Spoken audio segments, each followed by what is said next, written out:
네, 안녕하십니까. 좋은 아침입니다.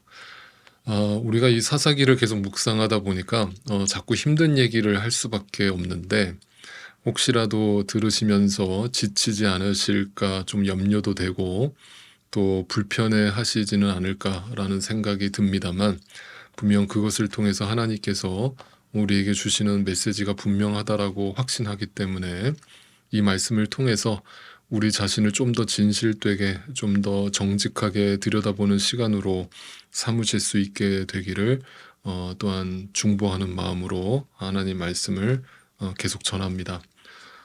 어제 우리는 이제 이스라엘의 실질적인 마지막 사사였던 삼손 이야기의 결론까지 함께 살펴봤습니다.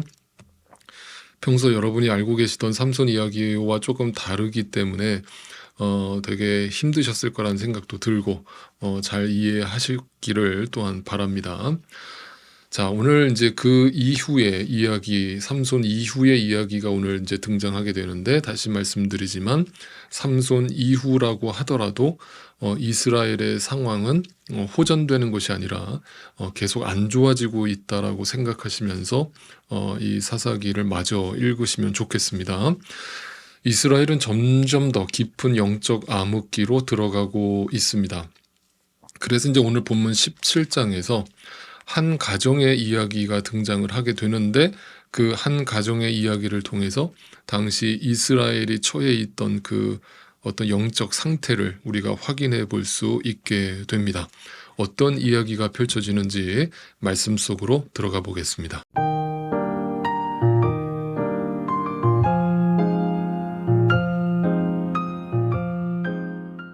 자, 오늘 본문 17장 1절을 같이 읽어보겠습니다. 에브라임 산간 지방에 미가라는 사람이 있었다.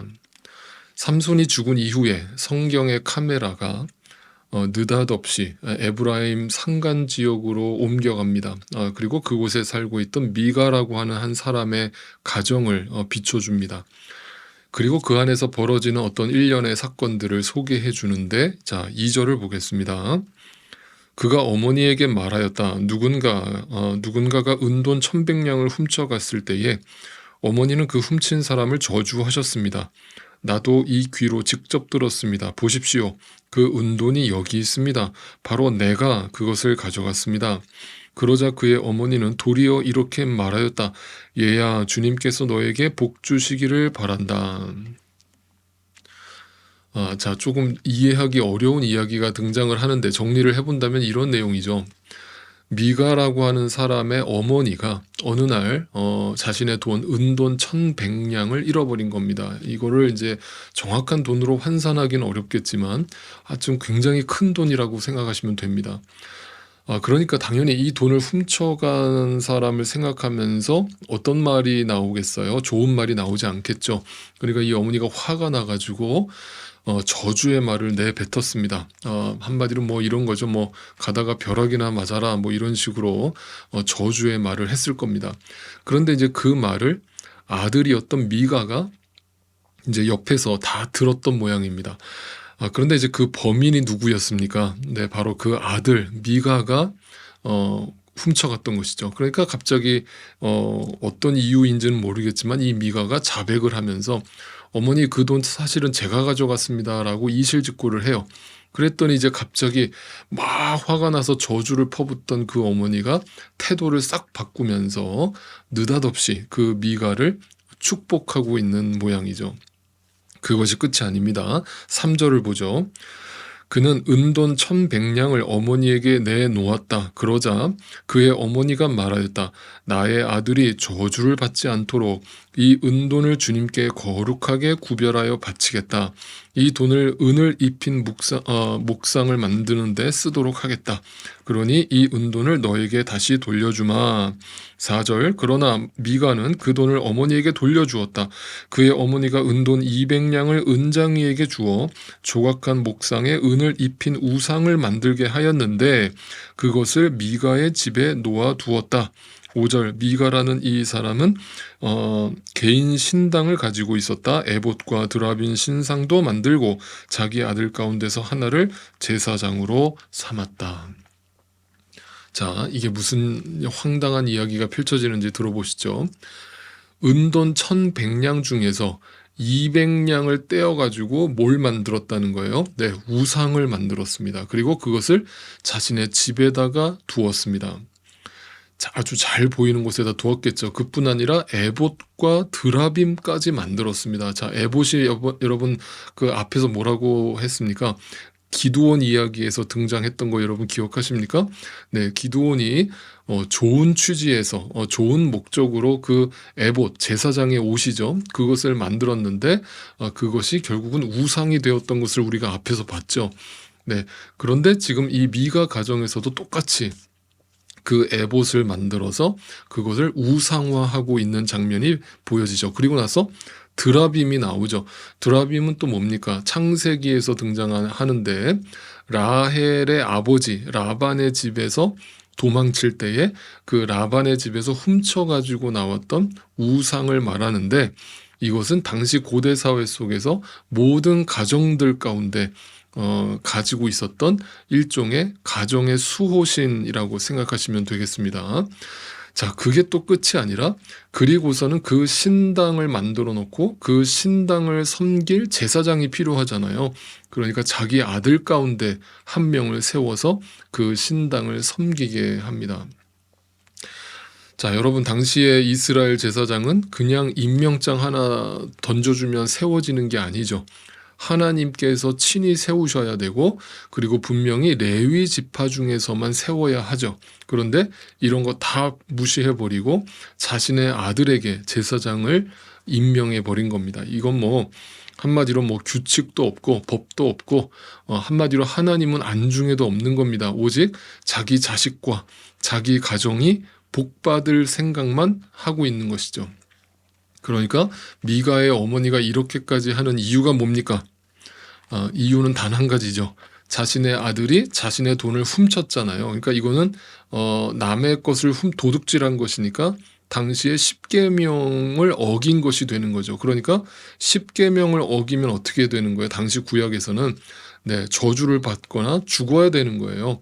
그런데 자기 아들이 저주를 받을까봐, 율법을 어김으로 저주를 받을까봐 태도를 싹 바꿔서 그 아들을 축복하면서 네, 우상을 만들어서 우리 아들을 저주하지 말아달라, 우리 아들을 복받게 해달라, 하나님 우리 자식을 용서해달라 라면서 복을 빌고 있는 모습이죠. 한마디로 이렇게 하는 모든 이유는 한 가지, 자신의 아들 미가가 저주받을까봐, 그게 염려돼서 자신의 아들의 잘못을 덮어주기 위해서 아들이 복을 받고 자신의 가정이 복받기를 위함인 것이죠. 여기에 하나님의 말씀은 온데간데 없는 것이고 오직 자신의 가정과 자식을 위한 어머니의 어떤 집착, 이것이 이제 이 부분에서 드러나고 있는 것입니다. 이것을 갖다가 자식을 위한 어머니의 사랑이라고 해석하시면 절대 안 되는 것이죠. 이것이 바로 우상인 것이죠. 잘 기억하세요. 그러니까 우리가 자식을 사랑한다라고 하는 어떤 행위나 어떤 말이 때로는 그것이 우상이 될 수도 있다라는 것을 우리는 늘 놓치면 안 되는 거예요. 사랑이라고 해서 다 좋은 게 아닌 거예요. 그것은 자식에 대한 집착으로 나올 수 있는 것이고, 그 집착이 하나님은 안중에도 없고 오직 자식과 가족만 생각하는 우상 숭배가 될 수 있는 거예요.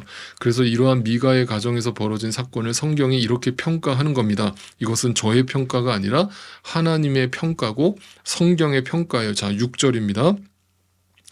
그때에는 이스라엘의 왕이 없었으므로 사람들은 저마다 자기의 뜻에 맞는 대로 하였다. 자신의 소견에 좋은 대로 행하였다.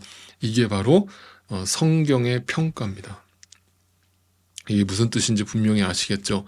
이것은 당시 이스라엘의 영적 상태를 보여주고 있는 그 평가인데, 그것이 이 미가라고 하는 한 가정의 한 사건을 통해서 예를 들면서 이스라엘 전체의 모습으로 비춰주고 있다라는 뜻입니다. 자, 일단 이 이야기는 요점에서 접어두고 뒤에서 가서 제가 정리를 다시 해드리겠고, 17장에 또 등장하는 또 다른 이야기를 살펴보죠. 바로 그 미가의 가정에서 계속 벌어지는 일입니다. 7절입니다. 자, 유다 지파에 속한 유다 땅 베들레헴에 한 젊은이가 있었는데 그는 레위 사람으로서 그곳에서 잠시 살고 있었다. 8절. 그 사람이 자기가 살던 유다 땅 베들레헴을 떠나서 있을 곳을 찾다가 에브라임 산간 지방까지 와서 미가의 집에 이르렀다. 자, 여기서 갑자기 젊은 레위인 하나가 등장을 합니다. 레위인이라고 한다면 제사장으로 섬겨야 될 족속을 말하죠. 그런데 이 젊은 제사장이 유다 땅 베들레헴에 살고 있었어요. 그런데 그 유다 땅 베들레헴은 수도 예루살렘과 가까운 곳에 있죠. 다시 말하면 제사장들이 가장 많이 활동하던 주 무대였다는 뜻이에요. 그런데 이 젊은 레위인이 갑자기 그 유다 땅을 떠납니다. 그리고 에브라임 산간 지역까지 들어오게 됩니다. 그리고 그곳에서 있을 곳을 찾다가 한마디로 자신이 먹고 살 수 있는 곳을 찾아다녔다는 뜻이거든요. 그것부터 일단은 심상치가 않은데 한마디로 오늘날로 얘기한 목회자가 성직자가 먹고 살기 위해서 자신이 머물 곳을 찾아다니고 있는 이 모습조차 심상치가 않죠. 자, 그러다가 미가의 집에 찾아 들어가서 그곳에 당도하게 되고 미가와 1년의 계약을 맺게 됩니다. 10절을 보겠습니다. 미가가 그에게 말하였다. 우리 집에 살면서 어른이 되어주시고, 여기서 말하는 어른이라는 것은 일종의 대부죠. 갓파더죠. 대부가 되어주시고 제사장이 되어달라. 우리 가정을 위해서 성직을 행해달라라고 부탁을 합니다. 그러면서 거기에 대한 대가로 1년에 은돈 10냥을 드리고 옷과 먹거리를 드릴 테니까 우리 가정의 제사장이 되어달라 이렇게 부탁을 합니다. 그러니까 이 말을 듣고 그 젊은 레위 사람은 안으로 들어갔다. 그 계약을 수락했다는 뜻이 됩니다. 오늘날로 표현을 한다면 제사장이 성직자가 한 가정을 위해서 연봉 계약을 맺고서는 그 숙식을 제공받고는 그 가정을 위해서 그 가정의 복을 빌어주기 위해서 성직자가 되었다. 제사장 역할을 하게 되었다. 이런 뜻이 됩니다. 그러면서 12절을 보겠습니다. 미가가 그 레위 사람을 거룩하게 구별하여 세우니 누가 세웠어요? 미가가. 미가는 대제사장도 아니고 하나님의 사사도 아닌데 미가가 느닷없이 그 제사장을 임명합니다. 임명권을 줘버려요. 그리고 그 젊은이는 미가 집안의 제사장이 되어서 그의 집에서 살았다. 13절. 그래서 미가는 자기가 이제 레위 사람을 제사장으로 삼았으니 주님께서 틀림없이, 자 거기다 밑줄을 쳐놓으세요. 틀림없이 확실하게 자신에게 복을 주실 것이라고 생각하였다. 거기 생각하였다에도 밑줄을 쳐놓으세요. 자, 틀림없이 그렇게 생각했다. 한마디로 확신했다. 이것은 믿음과 연결되는 단어거든요. 그러니까 자신이 제사를 드리고 이 가정을 위해서 복을 빌 때에 주님께서 이제 확실하게 우리 가정에게 복을 주실 것이라고 믿었다. 확실하게 믿었다. 여러분, 우리는 때때로 이처럼 우리가 가지는 어떤 확신과 그 믿음조차도 헛된 확신과 믿음일 수 있다라는 것을 이 장면을 통해서 확인받게 됩니다. 여러분, 이 확신 가운데 하나님이 역사하시겠습니까? 절대로 역사하실 리 없죠. 왜냐하면 애시당초 자신의 소견에 옳은 대로 행한 것이기 때문에 그 확신 자체가 잘못된 확신임에도 불구하고 자기 자신은 확신을 하고 있는 거예요. 확실히 믿고 있는 거예요. 분명히 우리 가정에게 나에게 하나님이 축복을 해주실 거라고 믿고 있는 것이죠. 자, 여러분, 구약시대 레위인은 어디에서 제사장 직분을 수행해야 되는 사람입니까? 성막이죠. 당시에는 아직 성전이 지어지지 않았으니까 성막에서 제사장 직분을 감당해야 되는 사람들이에요. 그러니까 그런 사람들이 지금 먹고 살기 위해서 한 가정에서 일종의 대부 역할을 하면서 그 가정을 위해서 복을 빌어주고 있는 모습이에요. 그러니까 하나님의 직분을 받았다는 레위인마저도 그 머릿속에 온갖 이 땅에서 먹고 살아갈 궁리밖에는 하지 않았다라는 것을 보여주고 있는 장면입니다. 그런데 혹시 어떤 분들은 에이 목사님 그래봤자 레위인 한 사람의 이야기인데요. 그것을 어떻게 전체 레위인의 이야기로 확대시킬 수 있습니까? 라고 하실지도 모르겠지만 앞에 이야기에서 말씀드린 것처럼 한 가정을 보면 이스라엘 전체가 보인다는 뜻이고 한 레위인을 보면 전체 레위인이 보인다는 뜻입니다. 그러니까 오늘 이 사사기 본문은 한 가정과 한 레위인의 예를 들어주면서 당시 이스라엘 사람들이 얼마나 영적으로 타락해 있었는가를 보여주면서 그의 실체를 고발하고 있는 장면인 것이죠. 그리고 그런 물질의 탐욕으로 자신의 성직을 감당하려고 했던 그 레위인을 돈으로서 고용하고 있는 그 미가 또한 딱 그 수준의 신앙인이라고 저는 말하기도 싫은데 그냥 종교인이었음을 보여줌으로써 돈을 쫓아서 자신의 사역을 행하려는 그 레위인이나 그런 타락한 성직자를 돈으로 사려고 하는 미가나 둘 다 똑같은 믿음 없는 자들임을 고발하고 있는 것입니다.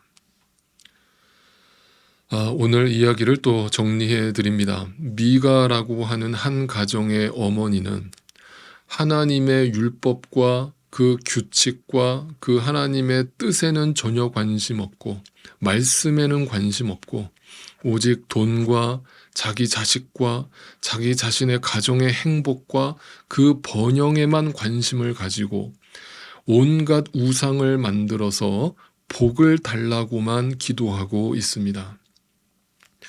그리고 레위인이라고 하는 제사장 그룹은 일정한 거처 없이 생계의 곤란을 느끼면서 방황을 하다가 일정한 월급과 옷과 숙식까지 제공해 준다는 그 조건을 보고서 레위인으로서는 절대 해서는 안 되는 한 가정을 위한 제사장이 되어서 그 가정을 위해서만 돈을 받고 복을 빌어주고 있는 일종의 무속인이 되어버리고 말았습니다. 이것이 당시 이스라엘 사람들 머릿속에 가득 담겨 있던 기복주의 사상, 물질 만능주의 사상의 실체를 보여주고 있는 것입니다. 그렇다면 오늘 이 말씀을 우리에게 적용해 보겠습니다. 과연 오늘날 교회를 다닌다는 크리스찬들과 그들이 가정 안에서 보여주고 있는 행동들과 저와 같은 목회자들의 모습을 생각해 보면서 과연 우리는 이 사사시대의 이스라엘 사람들과 다르다라고 자신 있게 말할 수 있는가? 이런 질문을 우리 스스로 던져볼 필요가 있습니다. 오늘날도 자기 소견에 옳은 대로 신앙생활하는 사람들이 많기 때문입니다. 자기 멋대로 자기 맘대로 교회 생활하는 사람들이 많기 때문입니다. 과연 그들 마음속에 하나님이 계신지 의문입니다. 오늘도 이 말씀 앞에 겸손히 우리 자신을 돌아볼 수 있기를 소원합니다. 주일날 반갑게 뵙겠습니다.